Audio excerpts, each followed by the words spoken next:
sa pagsubok na iyong dinadala. Luha sa mata di na makaya sa pagsubok na iyong dinadala. Di mo na alam kung ano ang gagawin. Pasan mo na ang mga problema.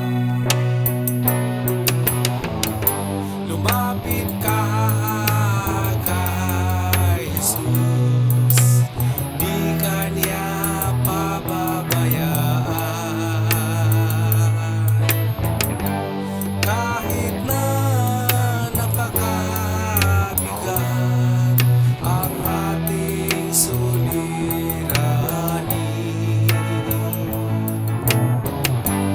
hindi niya bibiguin ang kanyang mga pangako.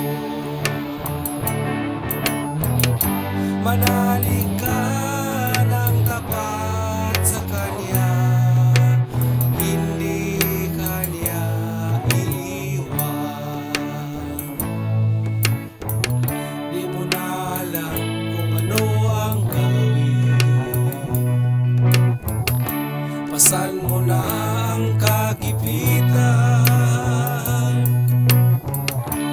Luha sa mata di na makaya sa pagsubok na iyon